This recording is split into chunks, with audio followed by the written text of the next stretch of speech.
दिल्ली की हवा इस मौसम में अपने सबसे खराब स्तर पर पहुंच चुकी है। इस सीजन में पहली बार दिल्ली के लोग सबसे जहरीली हवा में सांस ले रहे हैं। सुबह की बात करें तो करीब 6 बजे औसत AQI 481 पर था और सभी जगहों पर हवा गंभीर प्लस श्रेणी में नजर आई। सुबह सुबह NCR के अधिकांश इलाके स्मॉग की चादर में लिपटे हुए नजर आए। बढ़ते प्रदूषण को देखते हुए दिल्ली NCR में ग्राफ 4 नियम लागू कर दिया गया है।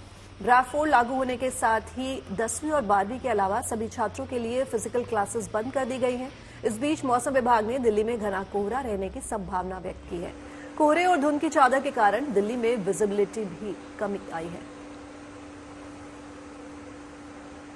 तो ये 7 तस्वीरें आपके सामने आप देख सकते हैं किस तरह से सांसों पर संकट मंडरा रहा है दिल्ली और NCR में। एयर इमरजेंसी जो है वो हो गई है दिल्ली NCR में। ग्राफ 3 था इससे पहले और अब जो है वो ग्राफ 4 लागू कर दिया गया है क्योंकि चारों तरफ सिर्फ और सिर्फ स्मॉग की चादर नजर आ रही है। तो ये तस्वीरें आप देख सकते हैं किस तरह से सिर्फ और सिर्फ धुंध और धुंध।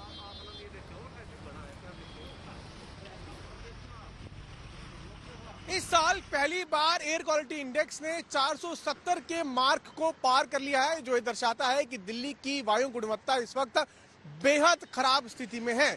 इस वक्त हम दिल्ली के अक्षरधाम मंदिर के पास मौजूद हैं और मंदिर जो यहाँ से महज 100 मीटर की दूरी पर है वो दिखाई नहीं दे रहा है। उसका कारण ये है कि विजिबिलिटी लेवल यहाँ पे काफी कम हो चुका है। साथ ही साथ स्मॉग और फॉग के मिश्रण की वजह से लोगों को खासी दिक्कतों का सामना करना पड़ रहा है। लोग जो NH24 पर ड्राइव कर रहे हैं उनको अपनी गाड़ी की आगे की लाइट, फ्रंट लाइट ऑन करके ड्राइव करना पड़ रहा है क्योंकि विजिबिलिटी लेवल काफी कम हो गया है। ये पूरा इलाका आप तस्वीरों में देख सकते हैं कैसे इस पूरे इलाके को एक स्मॉग की चादर ने घेर लिया है। विजिबिलिटी लेवल जो है काफी कम हो गया और इस तरह की स्थिति दिल्ली के और कई इलाकों में भी देखी जा रही है। 470 के मार्क को एयर क्वालिटी ने पार कर लिया है। इसका मतलब ये है कि स्थिति इस वक्त काफी खराब है और इसीलिए सरकार ने कई तरह के रिस्ट्रिक्शंस जो हैं वो अनाउंस कर दिए हैं। ग्राफ 4 को लेकर सरकार ने फैसला ले लिया है। इसके मद्देनजर अब दिल्ली में ट्रक्स की एंट्री पर बैन हो गया है। साथ ही साथ कक्षा 10वीं और 12वीं के छात्रों के अलावा जितने भी क्लासेस के छात्र हैं वो अब ऑनलाइन मोड में एजुकेशन लेंगे और इसके अलावा भी सरकार ने कई अन्य तरह के कदम उठाए हैं। आपको बता दें कि दिवाली के बाद से ही दिल्ली की वायु गुणवत्ता लगातार खराब होती जा रही है। हालांकि इसमें राजनीति भी हो रही है जिसमें आम आदमी पार्टी और बीजेपी एक दूसरे पर आरोप भी लगा रहे हैं, लेकिन अंततः दिल्ली के वासी ही इस वायु गुणवत्ता खराब होने की वजह से परेशानियां झेल रहे हैं। दिल्ली से कैमरामैन लोकेंद्र के साथ मैं पीयूष मिश्रा। राष्ट्रीय राजधानी दिल्ली हो और उसके साथ सटे और शहरों को कोहरे की मोटी चादर ने यानी स्मोक की मोटी चादर ने घेर रखा है। इस समय मैं आपको तस्वीरें कर्तव्य पथ की दिखा रहा हूं जहां मेरे पीछे आप देख सकते हैं कि कुछ ही कदमों की दूरी पर राष्ट्रपति भवन है जो कोहरे की स्मोक की मोटी चादर में खो गया है। वहीं मैं आपको दूसरी तरफ की भी तस्वीरें दिखाना चाहूंगा कि मेरी कुछ ही कदमों की दूरी पर इंडिया गेट है, वो भी स्मोक की इस मोटी चादर में गायब हो गया है। वहीं अगर इस समय हवा की गुणवत्ता AQI की बात करें तो दिल्ली में जो AQI है वो सीवियर प्लस की कैटेगरी में पहुंच चुका है, जिसको देखते हुए ग्राफ 4 उसे लागू कर दिया गया है। 9वीं कक्षा तक के जो विद्यार्थी हैं उनकी जो पढ़ाई है वो ऑनलाइन मोड पर शिफ्ट कर दी गई है, उनको स्कूल से छुट्टी दे दी गई है। वहीं दूसरी तरफ जो और भी ग्राफ 4 में जो रूल है, चाहे वो कंस्ट्रक्शन के काम हो या जो बाहर से आए हुए डीजल ट्रक्स हैं उनकी जो आवाजाही है राष्ट्रीय राजधानी दिल्ली में वो भी बंद कर दी गई है। दिल्ली में प्रदूषण को लेकर नाजुक हो चुके हैं। सांसों का आपातकाल चल रहा है। सुबह सुबह जब लोग उठते हैं तो उनको आंखों में जलन महसूस होती है, सांस लेने में दिक्कत महसूस होती है क्योंकि दिल्ली में इस समय जो AQI है वो सीवियर प्लस की कैटेगरी में है और आने वाले दिनों में देखा जाएगा कि हालात और बिगड़ सकते हैं। कैमरामैन इमैनुअल के साथ अनमोल बाली की दिल्ली से रिपोर्ट। तो इन 2 रिपोर्ट्स में आपने देखा कि दिल्ली की स्थिति इस वक्त क्या बनी हुई है। मनीषा हमारी संवाददाता हमारे साथ जुड़ गई हैं। मनीषा, मास्क आपने पहना हुआ है, आज से ठंड भी काफी ज्यादा बढ़ गई है और जितनी ठंड बढ़ेगी उतना ज्यादा स्मॉग भी हमें दिल्ली NCR में देखने को मिल रहा है। कहां पर आप मौजूद हैं, क्या स्थिति वहां पर बताएं? गुंजन, मैं इस वक्त मौजूद हूँ कर्तव्य पथ पर और सबसे पहले तो मैं आपको तस्वीरों से ही शुरुआत करूंगी। ठीक मेरे पीछे जो है इंडिया गेट की तस्वीरें और बेहद ही धुंधली आपको इंडिया गेट की तस्वीरें नजर आने वाली है। मतलब आप लगा सकते हो कि 200 से 300 मीटर ही के जो विजिबिलिटी है आपको उसके बाद नजर नहीं आने वाली है। और अगर मैं अपने पीछे राष्ट्रपति भवन की बात करूं तो वो दिखना तो नामुमकिन है। बेहद ही खराब स्तर पर जो है दिल्ली की हवा अब जो है पहुंच गई है। तस्वीरें आपको मैं दिखा रही हूँ, दूर दूर तक आपको सिर्फ और सिर्फ स्मॉग की जो एक चादर है वो दिल्ली एनसीआर के हर इलाके में नजर आएगी। लेकिन ये तस्वीरें कर्तव्य पथ की और सामने ठीक राष्ट्रपति भवन है और आप देख सकते हो दूर दूर तक यहाँ इस वक्त कुछ भी नजर नहीं आ रहा है। यहाँ तक कि 100 मीटर के बाद जो लोग खड़े हैं वो भी ढंग से नजर नहीं आ पा रहे।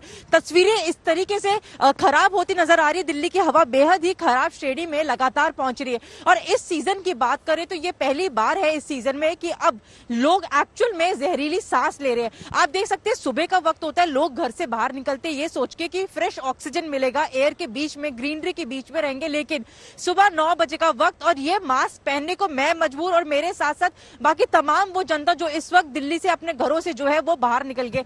बेहद ही मुश्किल हो रहा है, सांस लेना भी, आंखों में अपने आप में एक जलन महसूस की जा रही है, खांसी हो रही है और मेरे ख्याल से मास्क के बिना इस वक्त किसी को भी घर से बाहर नहीं निकलना चाहिए। तमाम हमारे साथ लोग भी जो है वो इस वक्त मौजूद है क्योंकि लोग अपने अपने घरों से बाहर निकल गए। कुछ तो मॉर्निंग वॉक के लिए और कुछ टूरिस्ट रहते हैं वो सुबह सुबह भी आ जाते हैं ये देखकर कि मौसम बहुत अच्छा है। मौसम, आप सबसे पहले बताइए कहाँ से आए हैं आप? उदयपुर से है मैम। उदयपुर से आए। उदयपुर में भी ठंड है, अब तो ठंड शुरू ही हो गई है, धीरे धीरे अब ठंड बढ़ती जा रही है। आज से मतलब कल से अलग एक फर्क नजर आया है। लेकिन दिल्ली में पोल्यूशन जैसी चीज आपको महसूस हुई है, नहीं हो रही? हाँ हो रही है। मास्क का है फिर आपका, पहले तो ये बताइए। मास्क हम लेके नहीं आए, हमको नहीं पता था यहाँ पे इतनी ठंड है ज्यादा है। एकदम से बदल जाएगा, बट आपने मास्क पहन रखा है, दिक्कत हो रही है सांस लेने में? हाँ हो रही है, थोड़ी बहुत हो रही है। क्या कुछ बचाव के लिए कर रहे हैं? क्योंकि मास्क हो या फिर इस तरीके से कपड़ा बेहद ही ज्यादा जरूरी है। बचाव के लिए क्या कुछ की मास्क पहनना ही पहनना है, घरों से कम बाहर निकलना है, इन सब चीजों को देखते हुए कोई भी अगर बाहर निकले तो मास्क जरूर लगाए क्योंकि मौसम बहुत ही खराब चल रहा है अभी फिलहाल। दिल्ली का जो मौसम है अभी बहुत ही डेंजर से कहने का। बिल्कुल मनीषा, ज्यादा एक्चुअल में डेंजर है। प्रदूषण की वजह से आपको मास्क लगाना बेहद जरूरी है और जो लोग बाहर से भी आए हैं उन्हें भी उतना ही जरूरी है कि वो लोग मास्क लगाएं क्योंकि अपनी सेफ्टी सबसे पहले जो है हमें रखनी चाहिए। और करेंगे आपसे बात, आगे भी आप जुड़े रहिए हमारे साथ, लेकिन उससे पहले देख लेते हैं कि दिल्ली एनसीआर के लोग बढ़ते हुए प्रदूषण को लेकर क्या सोचते हैं और क्या प्रिकॉशंस वो लोग ले रहे हैं। इससे कई तरह की बीमारियां हो सकती हैं, ऐसे प्रदूषण से खुद बचें, अपने परिवार को बचाएं। अब आबो हवा जहर जो है उसमें घुल चुका है और AQI 400 के पार भी हो चुका है। तो आइए सुनते हैं दिल्ली वालों का क्या कहना है। यहाँ दिल्ली में बहुत प्रदूषण है। हम लोग मॉर्निंग वॉक सुबह आते हैं तो हमें सांस लेने में भी दिक्कत आती है। जब मेरा ऐसा हाल है तो छोटे बच्चों का क्या हाल हो सकता है। बुजुर्ग आदमी, छोटे बच्चों का बहुत दिक्कत हो सकती है उन लोगों को सांस लेने के लिए। ये थोड़ा पोल्यूटेड एयर है तो इसलिए अभी हम लोग मास्क पहन के आए हैं और मॉर्निंग वॉक कर रहे हैं।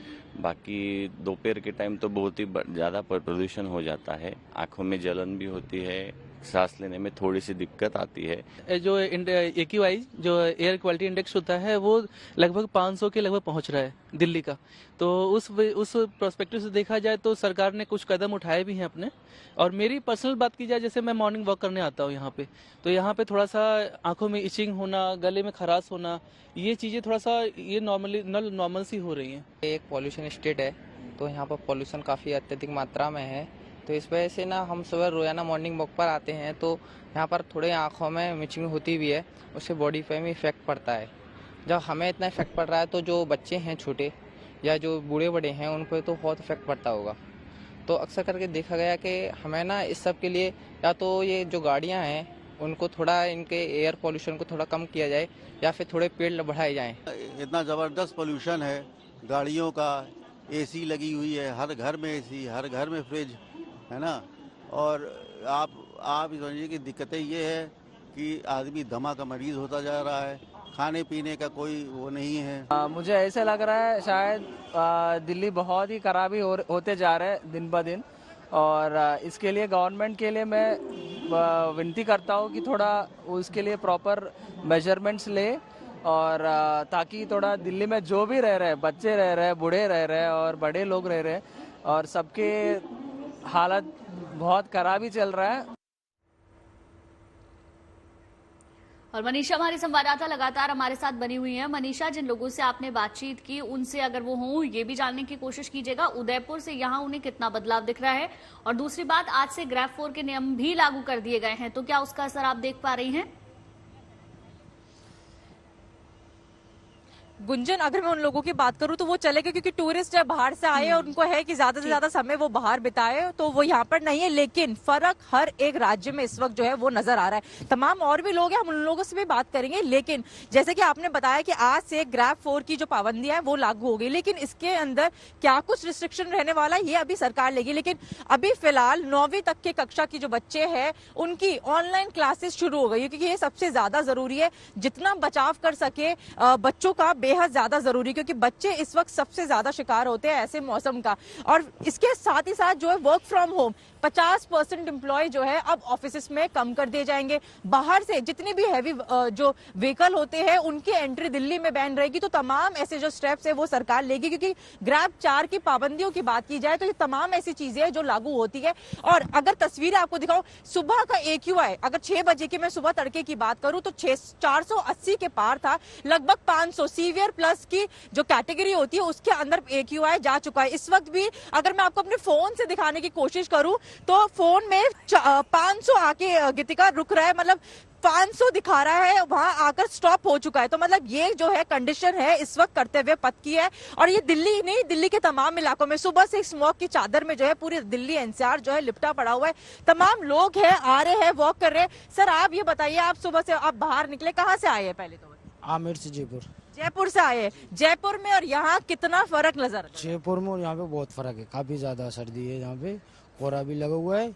आमेर में ऐसा कुछ नहीं है जयपुर में। अच्छा, पोल्यूशन की अगर मैं बात करूँ तो पोल्यूशन दिल्ली में लगातार बढ़ता जा रहा है।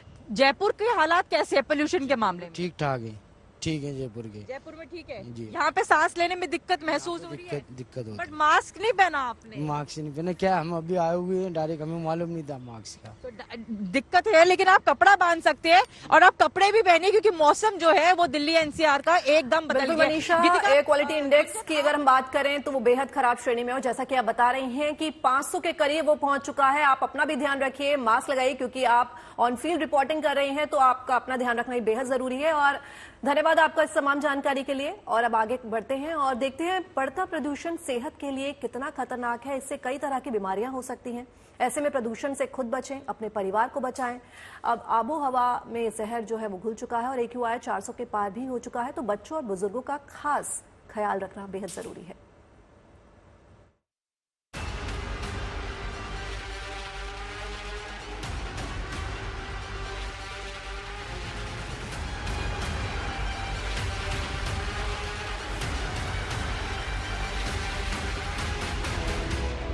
वायु प्रदूषण की वजह से दिल्ली NCR धुंध की चादर से ढक चुका है।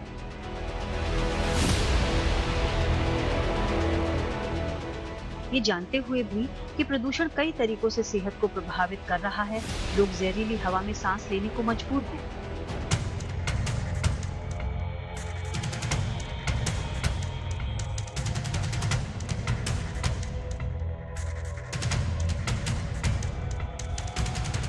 दूषित हवा लंग्स से लेकर हार्ट और ब्रेन तक को नुकसान पहुंचाती है।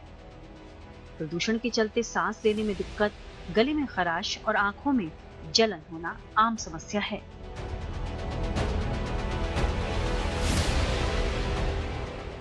और इस प्रदूषण में मौजूद छोटे छोटे कण सांस के जरिए शरीर में जाते हैं और कई अंगों को खराब करते हैं।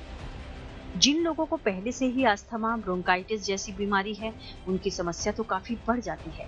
त्वचा और आंखों पर भी प्रदूषण का बुरा प्रभाव पड़ता है।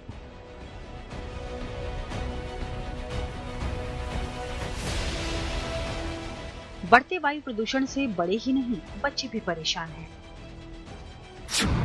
बच्चों की सेहत पर जहरीली हवा का बहुत बुरा प्रभाव पड़ता है। दूषित हवा में सांस लेने से बच्चों को दरअसल खांसी और सांस लेने में परेशानी आती है। कमजोर इम्यूनिटी वाले बच्चे तो प्रदूषण के चलते जल्द बीमार पड़ जाते हैं। डॉक्टरों के अनुसार प्रदूषण ज्यादा हो तो बच्चों को घर के अंदर ही रखें। बच्चों को घर से बाहर निकलते समय मास्क लगाने के लिए जरूर कहें। आउटडोर गेम्स की बजाय आप बच्चे को इंडोर गेम्स खेलने के लिए भी प्रोत्साहित कर सकते हैं। स्कूली बच्चों को प्रदूषण से बचाने के लिए ऑनलाइन पढ़ाई का सहारा लिया जा सकता है। वहीं बच्चों के खान पान पर भी ध्यान देना जरूरी है। एक्सपर्ट के अनुसार बच्चों को हरी सब्जियां और फल खिलाएं और दिन में कम से कम 8 गिलास पानी पिलाएं। बुजुर्गों के लिए भी प्रदूषण बड़ी मुसीबत है। प्रदूषण बुजुर्गों को डराता है और बीमार भी करता है। प्रदूषण के चलते बुजुर्गों का बाहर घूमना फिरना मुश्किल हो जाता है। स्वास्थ्य विशेषज्ञों का मानना है कि जहरीली हवा बुजुर्गों के लिए काफी घातक साबित हो सकती है। इससे बुजुर्गों में शारीरिक क्षमता का खतरा बढ़ जाता है। प्रदूषण की वजह से फेफड़ों में सूजन और ऑक्सीडेटिव तनाव भी हो सकता है।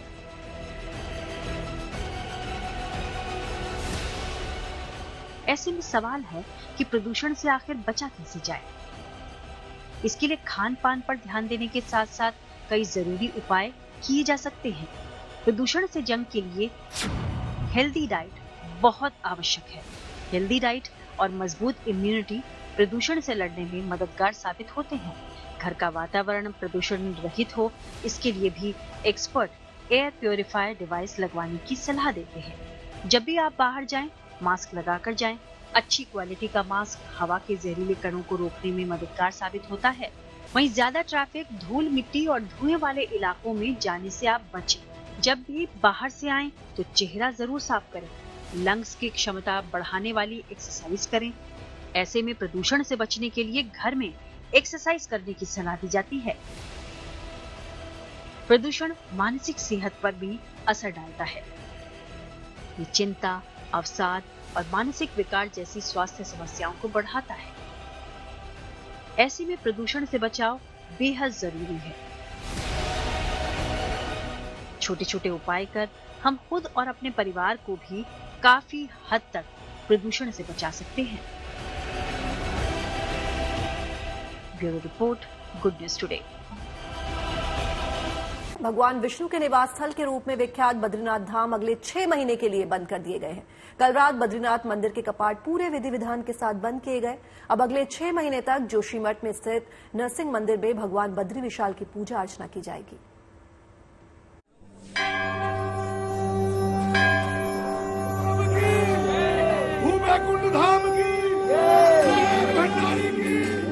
मोक्ष का धाम बद्रीनाथ धाम। श्रद्धालुओं की अपार भीड़ के बीच भगवान बद्री विशाल की हर ओर जय जयकार। भगवान बद्री विशाल की। मंत्रोच्चार, बैंड और ढोल नगाड़ों की धुनों के बीच शीतकाल के लिए बंद हुआ आस्था का दरबार।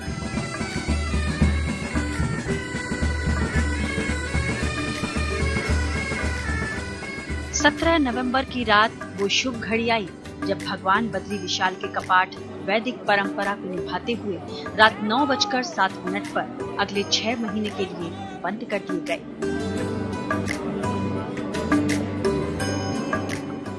देख सकते हैं भगवान बद्री विशाल का मुख्य सिंह द्वार दिखाई दे रहा है और जो मुख्य सिंह द्वार है वो बंद हो चुका है। अंदर गर्भगृह बंद हो चुका है।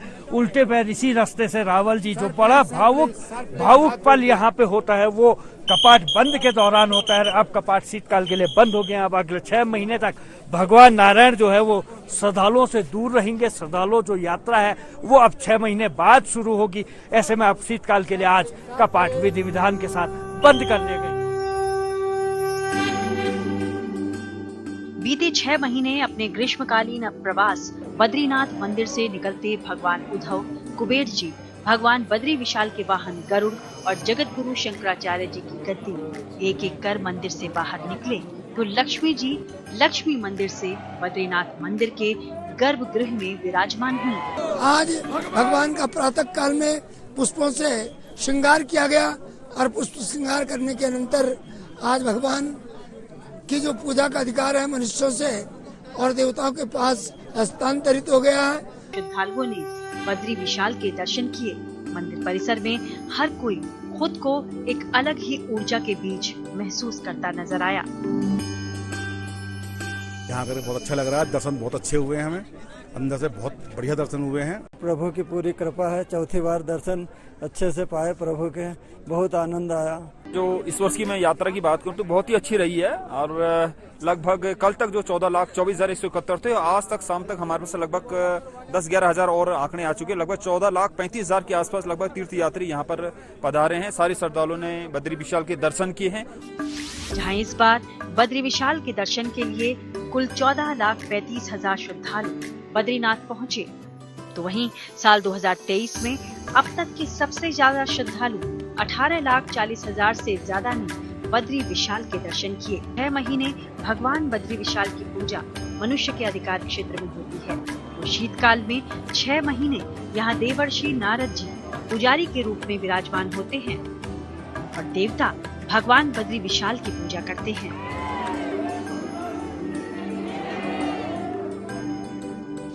अब आज मुख्य पुजारी रावल जी का श्री कुबेर जी और उद्धव जी आदि गुरु शंकराचार्य जी की गद्दी लेकर जोशी मठ में शीतकालीन प्रवास पांडुकेश्वर और श्री नृसिंह मंदिर के लिए प्रस्थान कार्यक्रम है, जहां श्री उद्धव जी और श्री कुबेर जी का शीतकाल प्रवास पांडुकेश्वर है, तो आदि गुरु शंकराचार्य जी की गद्दी भी 19 नवंबर को जोशी मठ के ही श्री नृसिंह मंदिर पहुंचेगी।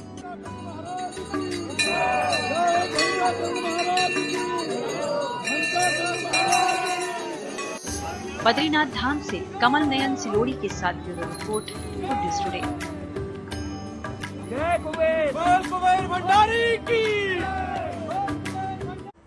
अयोध्या में एक बार फिर से उत्सव की घड़ी है, क्योंकि आज श्री राम के तिलकोत्सव का शुभ दिन है। दरअसल विवाह पंचमी यानी कि भगवान श्री राम और सीता माता के शुभ विवाह से पहले परंपरा के अनुसार श्री राम का तिलक की रस्म है, जिसके लिए अयोध्या भी तैयार है और सीता माता के मायके जनकपुर से भी मेहमान इस उत्सव में शामिल होने के लिए अयोध्या पहुंचे हैं। आने वाली विवाह पंचमी के अवसर पर जनकपुर धाम के साथ ही अयोध्या नगरी के राजकुमार श्री राम के विवाहोत्सव की तैयारियां अयोध्या में भी जोरों पर हैं।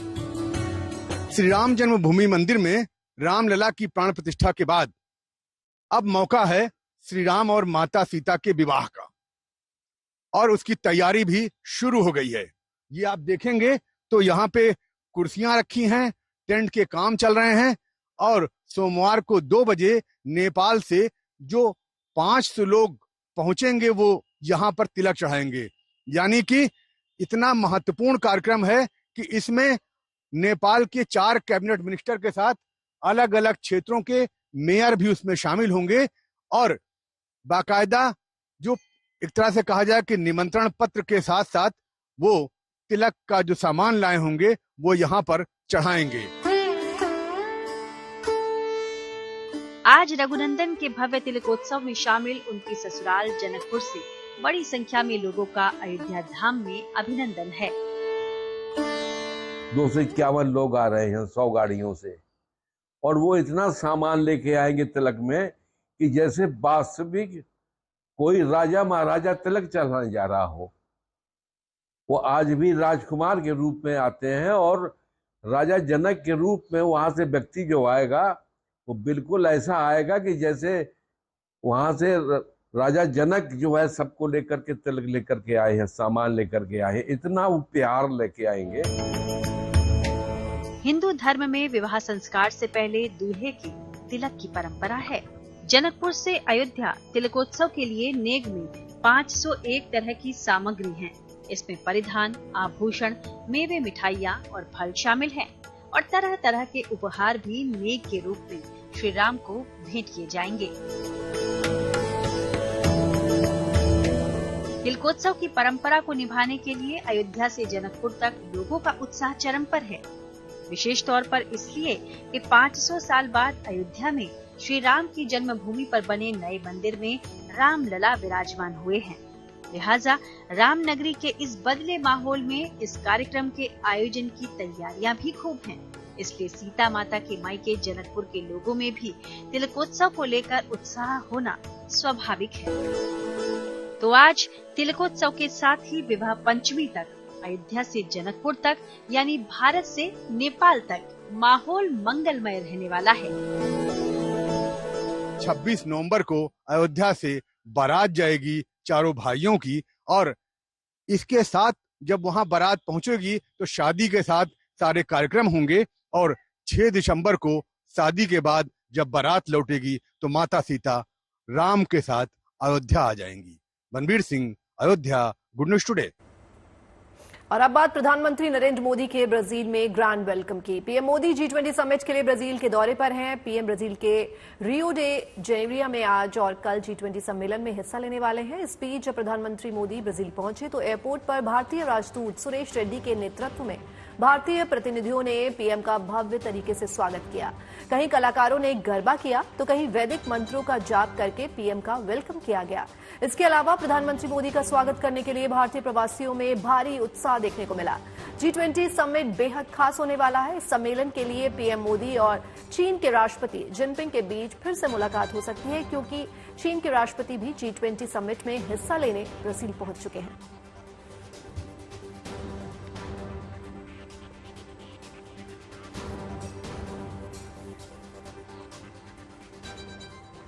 वहीं रियो डी जेनेरियो में प्रधानमंत्री के स्वागत के लिए ब्राजील में रहने वाले भारतीय बड़ी संख्या में पहुंचे। इनमें कुछ लोगों के हाथों में तिरंगे थे तो कुछ प्रधानमंत्री के पोस्टर लेकर एयरपोर्ट पर पहुंचे। एयरपोर्ट पर मौजूद इन सभी लोगों ने मोदी मोदी के और भारत माता के नारे लगाए।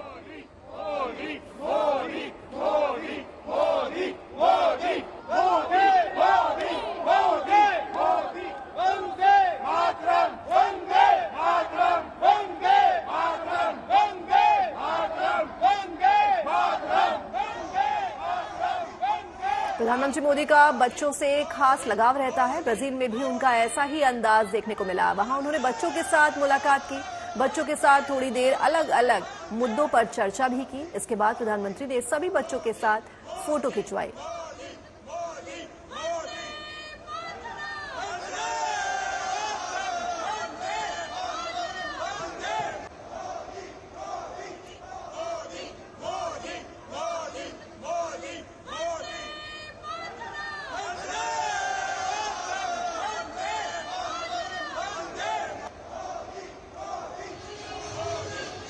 गुजरात का गरबा की गूंज ब्राजील के रियो डी जेनेरियो में भी सुनाई दी। प्रधानमंत्री के स्वागत में वहां भारतीय मूल की महिलाओं ने गरबा डांस किया।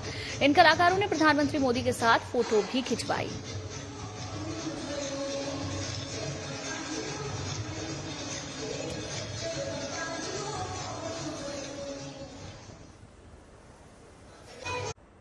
दिल्ली के प्रगति मैदान में ट्रेड फेयर चल रहा है। अगर आप ट्रेड फेयर में जाएं तो MHA 14C विंग के स्टॉल पर जरूर जाएं और अपने दोस्तों को भी लेकर जाएं। इसकी वजह यह है कि यहां डिजिटल अरेस्ट और साइबर फ्रॉड से बचने के टिप्स दिए जा रहे हैं। क्या नेम है आपका? सर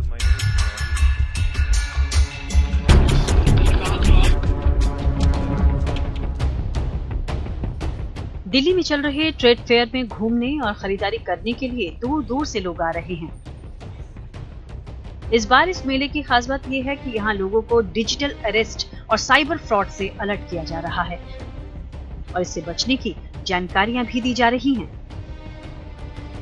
देश में जिस तरीके से लगातार डिजिटल अरेस्ट की समस्या बढ़ रही है, पिछले कुछ दिनों में देखा हमने कि 5-5 दिनों में 5-5 करोड़ रुपए लोगों के लूट लिए गए। और ऐसे साइबर फ्रॉड करने वाले लोग सिर्फ भारत में ही मौजूद नहीं हैं, विदेशों से भी उनकी तरफ से इस तरीके के काम किए जा रहे हैं, जिसमें कंबोडिया के साथ साथ वियतनाम और इसके साथ ही म्यांमार, ये तमाम ऐसे हॉट स्पॉट हैं जहां से साइबर फ्रॉड किया जा रहा है। और यही वजह है कि इस ट्रेड फेयर में इस बार इस तरीके की तमाम जानकारियां दी गई हैं कि साइबर फ्रॉड के लिए किस तरीके से भारत सरकार जो है वो कदम बढ़ा रही है। ट्रेड फेयर में MHA I4C विंग ने पहली बार अपना स्टॉल लगाया है।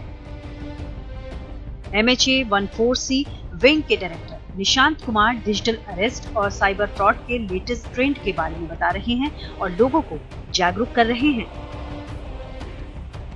साइबर अपराध कई तरीकों से हो रहा है, उसमें डिजिटल अरेस्ट एक बड़ा ही आजकल मतलब कह सकते हैं कि ऐसा तरीका है जहां लोगों को न सिर्फ पैसे जाते हैं बल्कि एक प्रकार से मानसिक प्रताड़ना भी झेलनी पड़ती है, क्योंकि वहां उनको डराया जाता है और उनको कई प्रकार से उनको मतलब पुलिस बनकर या नकली वो ED या कोई सरकारी अधिकारी बनकर के उनको डराते हैं।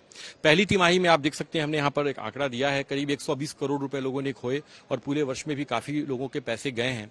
तो डिजिटल अरेस्ट है उसकी तरह से उससे भी अधिक अगर आप देखेंगे तो जो अमाउंट लोगों का लॉस हो रहा है वो इन्वेस्टमेंट स्कैम है। जिसपे लोगों को पैसा बढ़ाने के लिए फेसबुक, इंस्टा या किसी व्हाट्सएप चैनल पे जोड़ा जाता है, टेलीग्राम चैनल पे जोड़ा जाता है। वहां उनको इन्वेस्टमेंट टिप्स देने के नाम पर उनसे एपीके फाइल यानी कि एप्स डाउनलोड कराए जाते हैं और लोग पैसा जल्दी बढ़ जाए। उम्मीद करते हैं शुभ समाचार में आपके दिन की शुरुआत अच्छी खबरों के साथ हुई होगी। और बाकी देश और दुनिया की तमाम पॉजिटिव न्यूज के लिए आप बने रहिए गुड न्यूज टुडे पर।